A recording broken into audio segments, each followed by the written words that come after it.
بسم الله الرحمن الرحيم.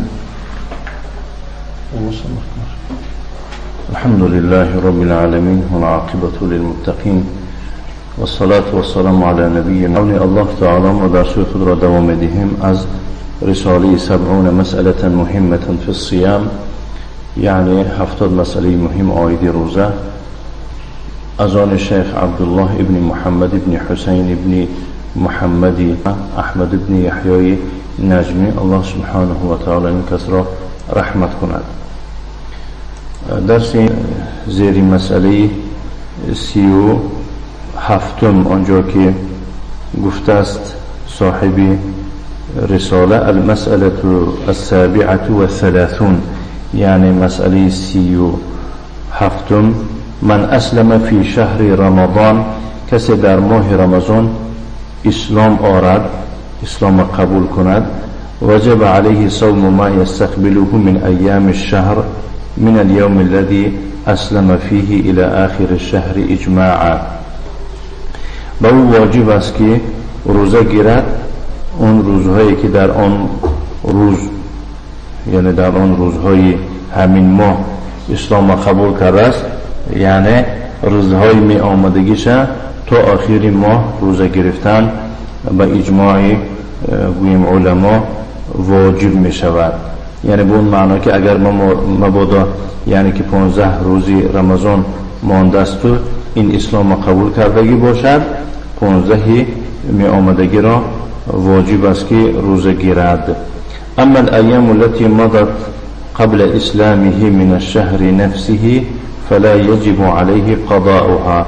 اما اون روزهایی که پیش از اسلامش گذشتن از ماه رمضان خودش، از این رمضان، بس یعنی که به او قضای اونها واجب نمی باشد. و هو قول جمهور العلماء، این سخنی جمهور علماء است، منهم الائمة الاربعة، از جمله 4 امام، لأن الأيام التي اسلام را قبول کردنش و اینها در حال کافر بودنش بودند.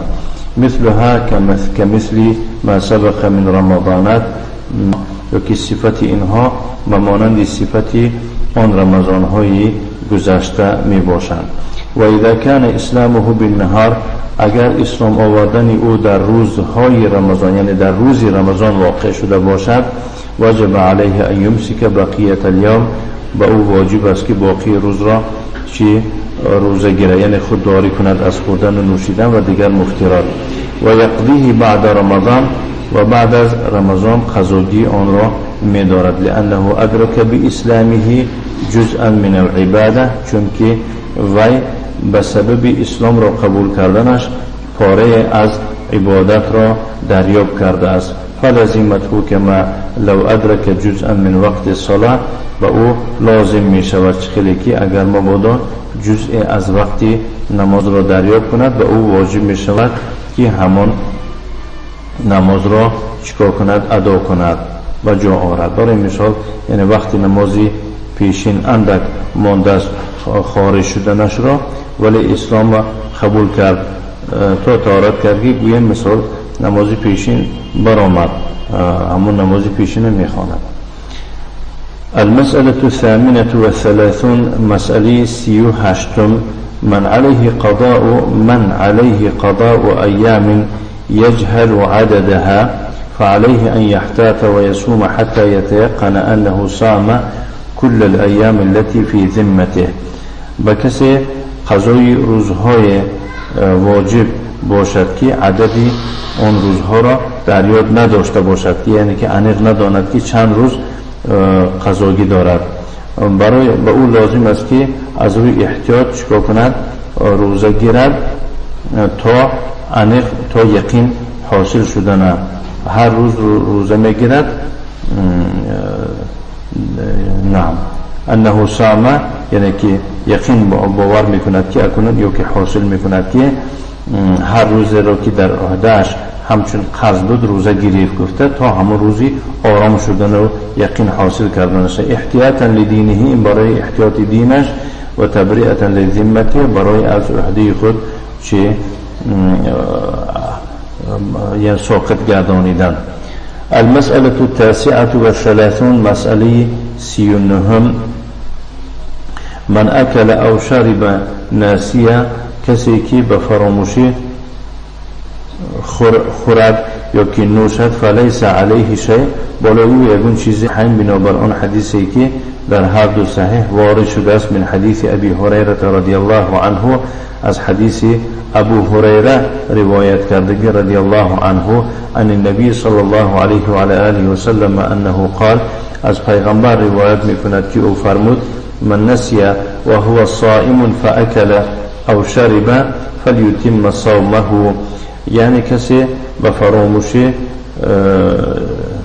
بخورد یا که نوشد در حین روزه دارش باید که روزه اش را به اتمام رساند. فانما اطعمه الله و سقاه، این است جز از این نیست یا که هر آینوی را الله خورانیده و نوشانیده است. و هذا لفظ مسلم، این لفظ از آن مسلم است. ولما رواه ابن خزیمة و ابن حبان والحاکم و دارقطنی بلفظ، و بنابر آن حدیثی که آن را ابن خزیمه و ابن حبان و حاکم و دارقطنی با لفظ روایت میکنند که فرمود رسول الله صلی الله علیه وسلم من افطار کند یعنی خورد فلا قضاء علی کفارت است. نعم. قال الدارقطني وابن حجر اسناده صحيح، دارقطني وابن حجر گفت است که اسناد این صحیح است. المسألة الأربعون، مسئله چلم، اذا افطر الصائم المسافر ثم مر ببلد غير بلده فهل يلزمه الامساك ام لا. مسئله چلم، وقتی که شخصی روزدار مسافر یعنی افطار کند، یعنی که در سفر هسته روزش خورد، بعد از آن به کشوری مرور کند که کشور خودش نباشد، آیا به او لازم است خودداری کردن یعنی که نخوردن یا که نه، یا که لازم نیست خودداری کردن، روزش خوردن میگیرد. اجاب عن هذه المسألة الامام ابن باز رحمه الله، این مسئله امام ابن باز رحمه الله چنین جواب داده است که اذا مر المسافر ببلد غیر بلده و هو مفطر، وقتی مسافر با کشوری گذرد که مرور کند که وی کشوری خودش نباشد وی روزش را خوردگی باشد، فلیس علیه ان یمسک اذا كانت اقامته فيها 4 ایام فاقل، یعنی به او لازم نیست که روزه گیرد یا که خودداری کند از خوردن، به شرطی که یعنی اگر مبادا ایستادن او قد عزم على الاقامه فيها اكثر من 4 ایام، اگر عزم کرده باشد که در همین بیشتر از 4 روز می باشد، یعنی از 4 روز بیشتر مثل 5 روز و 10 روز و هكذا، فانه يتم ذلك اليوم الذي قدم فيه ويقضيه. البته این مسافر همون روز را که در همون روز به این کشور وارد شد به اتمام میرساند و در آخر قضاگیشه میدارد. و یلزمه الصوم فی بقیت الایام، و در باقی روزها در عهده او چی لازم می شود روزه گرفتن. لانه بنیته المذکورة صار فی حکم المقیمین، زیرا او بنیتی در بالا ذکر شده است، یعنی که از 4 روز بیشتر می استنبخت نیت کردنش در حکم اشخاصی مقیم گردیده است، لا فی حکم المسافر، و در حکم مسافر داخل نمی شود. المسألة 41، مسئله 41، استعمال السواك بعد زوال وقت الصيام، بعد الزوال وقت الصيام. مسئله 41 یعنی استعمال کردن در وقت روزه.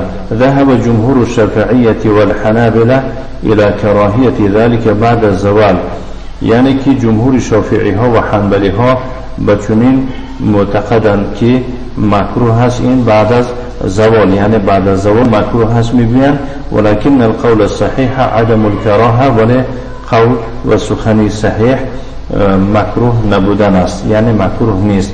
لأن خلوف فم الصائم تنبعث من المعدة ليس من الفم، زیرا بوی دهانی شخصی روزگیر از معدهش خارج می شود نه از دهانش.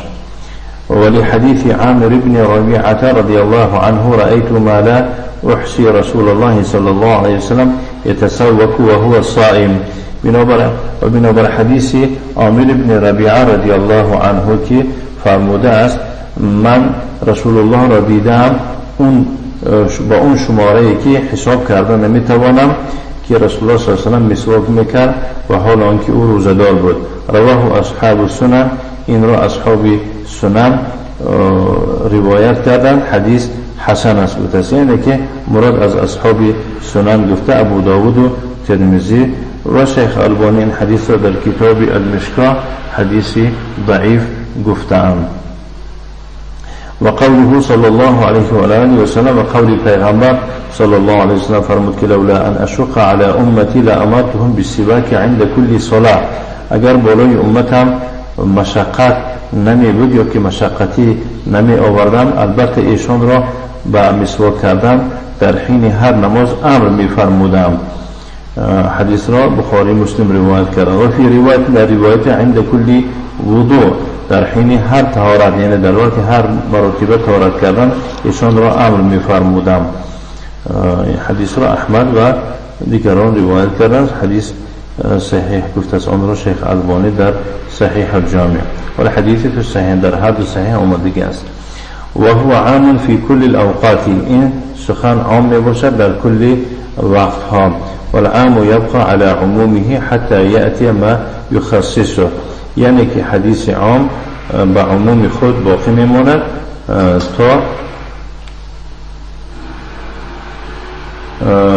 تا یعنی که تا یگان یعنی که مقید آمدنه. ولا مخصصه، هنا در اینجا یگان حدیث مقید آمدگی نیست که این را از عموم برگرداند. ثم الاحاديث الوارده فی النهی عن السواک بعد الزوال ضعیفه. بعد از آن یعنی با وجود این حدیث هایی که درباره از مسواک کردن منع میکنند بعد از زوال همشان ضعیف می باشند. قال ابن عمر رضی الله عنهما يسترك في اول النهار و آخره. ابن عمر یعنی عبدالله ابن عمر ابن خطاب رضی الله عنهما فرموده است که در اولی روز و در آخر روز مسواک میکند. قال شیخ الاسلام ابن تیمیه و اما السواک فجائز بلا نزاع. شیخ الاسلام ابن تیمیه رحمه الله گفته است که اما مسواک باشد بس به یگون بحث جایز است، لكن اختلفوا في كراهيته بعد الزوال على قولين مشهورين. ولی علماء اختلاف کردن آیدی مکروه بودنش بعد از زوال با دو قولی مشهور. هما روایتان عن احمد، هر دو روایتی امام احمد می باشد. ولم يقم على كراهيته دلیل شرعی يصلح ان يخصص عمومات نصوص السواك. یگان دلیل شرعی آمدگی نیست که صلاحیت داشته باشد یعنی که یگان دلیل شرعی با مکروه بودنش قائم شدگی نیست که مثال بگیم که اینها صلاحیت دارند با عموم دلیل های مسواک را به خاص برگردانند. چیزی که در باره گفتیم و قیاسه علی دم الشهید و نحوه ضعیفون، و قیاس کردن آن را به خون شهید این و مانند این یعنی که ضعیف است. این هم روایت آمده است. المسألة الثانية والأربعون مسألة 42 من أصبح جنبا من أهله وقد أدركه الفجر فإنه يغتسل بعد الفجر ويصوم.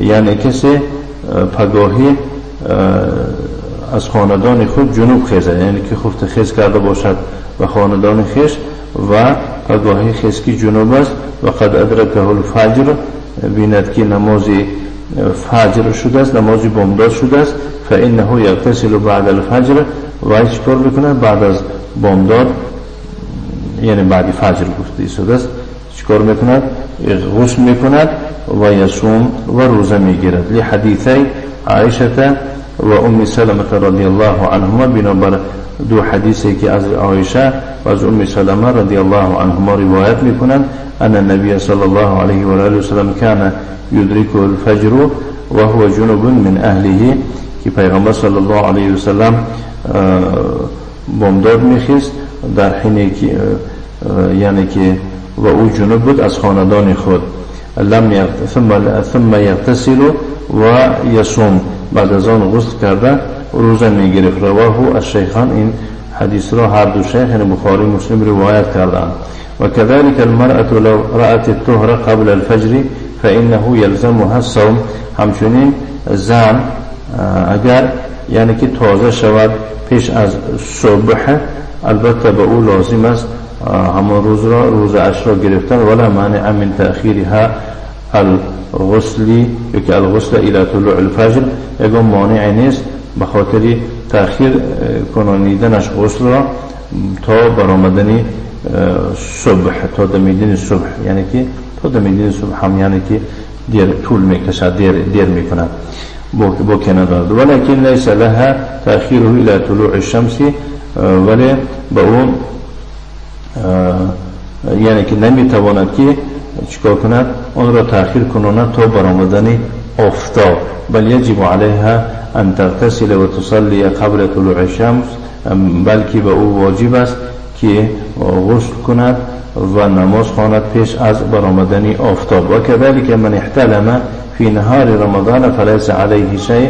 همچنین کسی که در روز رمضان احتلام شود یعنی که شخصی که به تعبیر خودمون میگن خواب بیند یا که شیطان زده شود فلیس علیه شیء بالای او یگون چیزی نیست.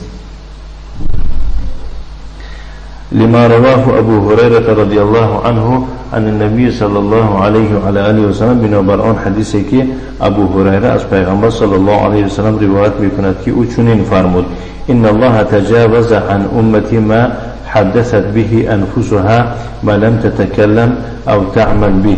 رواه الشیخان. یعنی البته الله از امتی من گذشت کرده است آن سخنی را که با نفس خود یعنی که محادثه کرده است گفته است و تا آن دمی که وی را حرف نزده است و به همان چی عمل نکرده است اینها همش معفو می باشند یا که الله گذشت کردگی است. رواه الشیخان. این حدیث را هر دو شیخ یعنی بخاری مسلم روایت کردند. نعم. المسألة الثالثة والأربعون مسألة شلو سيون.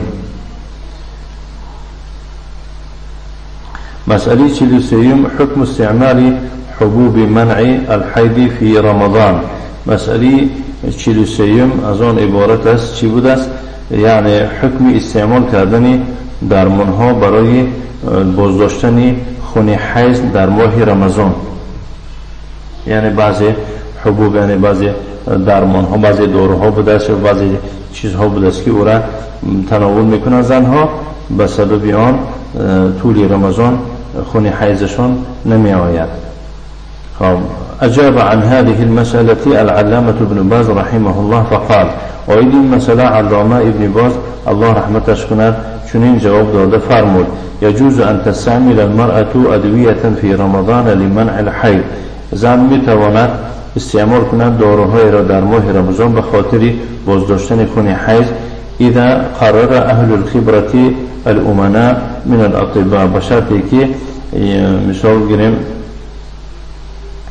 یعنی این به قرار آمده باشند اهل خبرت یعنی که متخصصانی باورناک از طبیبان و من فی حکمهم ان ذلك لا يضرها و کسانی که در حکم اونها می باشند که همین کار را کردن بعضا یگان ضرر نمی رسوند. اما شیخ ما یعنی که احمد بن یحیی نجمی گفته است که فیها مضره در این کار یعنی که در استعمال همین داروها چی برای زن ضرر است گفتند. ولا یؤثر علی جهاز حملها و به شرطی که در جهاز حملش یعنی که در همون عضوی حامل داره یعنی که بچه دانش تأثیر نمی بخشیده باشد تأثیر نمی رسانده باشد و خیر لها ان تکف عن ذلك. و در آخر شیخ ابن باز رحمه الله می فرماید که بهتر است برایش چیکار کند از این کار دست کشد. وقد جعل الله لها رخصة في الفطر اذا جاءها الحيض في رمضان. چون که الله برای او رخصت عطا بخشیده است خوردن را آیدی، یعنی که روزش خوردن هنگامی که در ماه رمضان حیضش آید.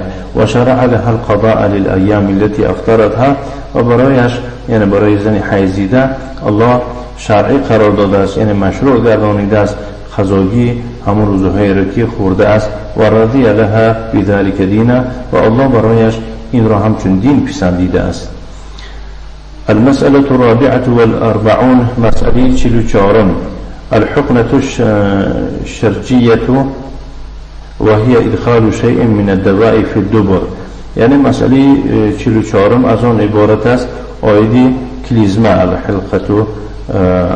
الحقنة الشرجية گفته، این به زبان تاجیکی خود ما هم حقنه میگویم، حقنه یعنی کلیزما کسی نداند، یعنی این داخل کردن چیز از دارو را در پس در عقب. فهی مفسدة للصوم عند جمهور الفقهاء، این در نزد جمهور علما و فقیها چی ویران کننده روزه می باشد، لأنها تدخل من منفذ طبیعی و تصل الى الجوف، زدن که این از گذرگاه طبیعی داخل شده و داخل یعنی به شکم رفته میرسه. و ما کان کذلك فهو مفطر، هر چیزی که همین طور باشد و روزه را ویران کننده است. و ذهب شیخ الاسلام ابن تیمیه رحمه الله الى انها غیر مفسدة للصوم، شیخ الاسلام ابن تیمیه رحمه الله به چنین رأی است که این ویران کننده روزه نمی باشد. و هو ما رجحه سماحة الشیخ الامام عبدالعزیز ابن باز رحمه الله بقوله، و این همان است که شیخ امام عبدالعزیز ابن باز آن را راجح می‌داند به قول خود است که حکمها عدم الحرج فی ذلك، یعنی حکم کلیزما یکون باکی نیست در این اذا احتاج الیها المريض، وقتی که شخصی بیمار به آن احتیاج داشته باشد. فی اصح قولی العلماء، در صحیح ترین قول علماء. المسألة الخامسة والأربعون، مسألة 45 حكم من يصوم وهو تارك للصلاة، حكم شخصی که روزه میگیرد حالا اینکه او بی نماز است، یعنی که نماز نمیخواند.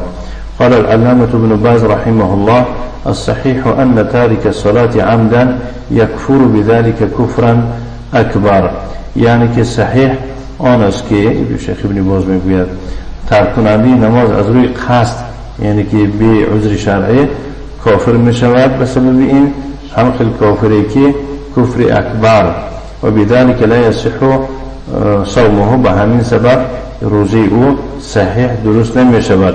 ولا بقیت عباداته، و نه باقی عبادتهاش اگر یعنی بگذار روزه را نگیرد دیگر عبادت ها را کند. حتی یتوب الى الله سبحانه، تا به الله سبحانه و تعالی توبه نکند.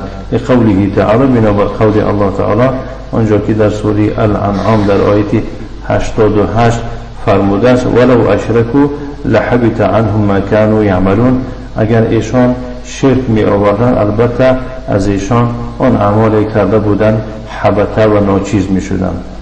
این است بارک الله فیکم درسی امروزی ما از کتاب 70 مسئله مهمه في الصيام. نكتفي وصلى الله وسلم على نبينا محمد وعلى آله وأصحابه وسلم تسليما مزيدا، والحمد لله رب العالمين.